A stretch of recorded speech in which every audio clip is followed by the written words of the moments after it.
and I think there's a different level of kind of mental acuity with Coach Wood's system, and that's kind of forced everyone to step up their game mentally, which I think is going to pay dividends in the fall. And so I think this group in particular is open to all the opportunities to learn more. Right, they're not stuck or set in our ways. We want to try to get better every day, and that's something I've noticed the entire off season. Where it's like people are more willing to work. What's the point of being in the team? What's the point of me having someone next to me? I gotta ask this question before I get into some capital J journalism.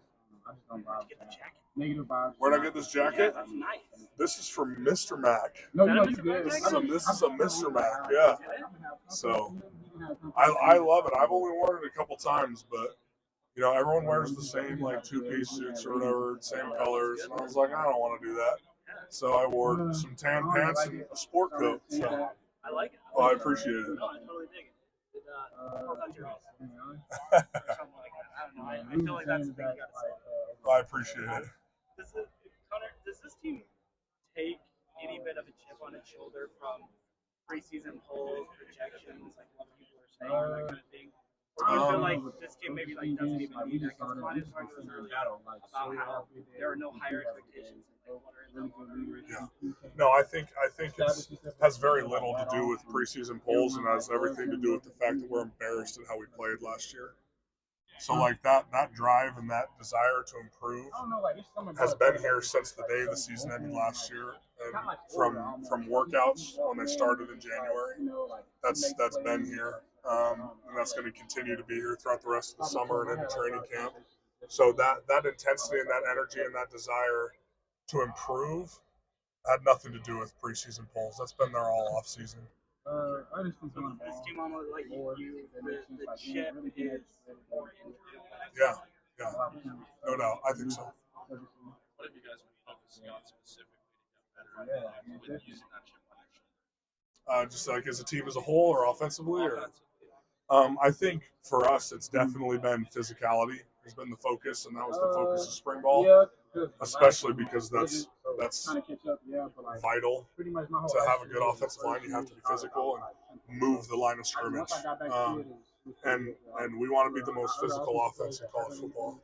And you know, and that's been a huge emphasis in the off season because that's an area we felt like we didn't perform the way we should have last year. And so that's been a huge focus, and I thought we did a really good job with improving that because that becomes a part of who you are. You know, being violent and physical on offense, it becomes a habit, and it's something you have to learn. You can't just flip it on and off. You got to do it every day, day in and day out. I thought we were able to do that in spring ball and take some good steps in the right direction. You don't think it matters that this is your second year in the Big 12, about your first year?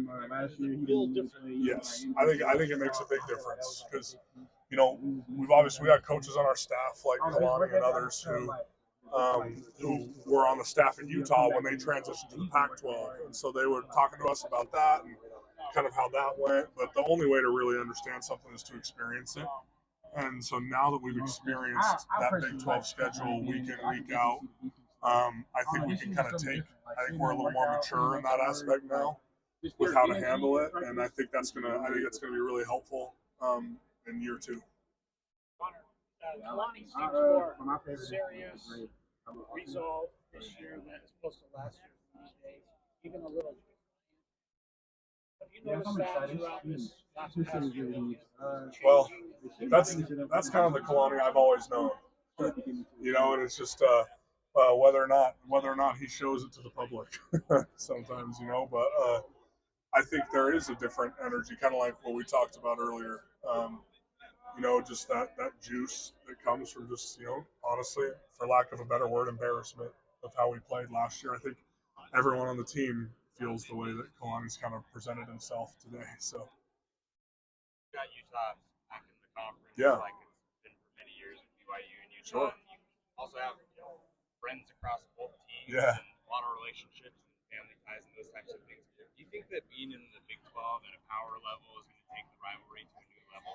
I think so, for sure. I don't see how it can't. You know, and it's just, you we're really excited that Utah's joining our conference, and that the Holy War gets to become a staple year in year out like it once was, and not just that we're playing each other, but now that there's conference standings on the line, that only adds to it, and then to be in such a prestigious conference like the Big 12, that I don't know how it can't add to it, and so like as a football fan, as a college football fan, I'm excited about it, and then as a player, it's a special thing to be a part of. I realize you're probably a little bit biased in this regard, so I'll try to maybe phrase it in a delicate way. But a lot of people think that BYU Utah may be one of, if not the best rivalries in this new Big 12 in a lot of ways. What can you kind of make a pitch that it is the best, the deepest, the most hated rivalry in the conference? I think, I think the history of the rivalry speaks for itself in a lot of ways. It's there aren't very many rivalries in college football that the schools are 40 miles apart and they recruit the same high school players. They battle in those. They have those recruiting battles every year. There's close friends on both teams, coaches that have coached in both places. Sometimes multiple times. Like I don't know. I think it's pretty rare. I guess maybe you guys would know better than me, but I feel like that's a rare thing to have so much crossover, not only from players but from coaches too.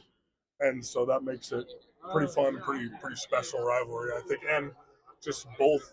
I mean, BYU's brand is massive, and Utah's brand is really big too, and it's become a national rivalry over the last couple decades. And so I think for those reasons, that's what I can think of off the top of my head. But I think that's one reason why it's special.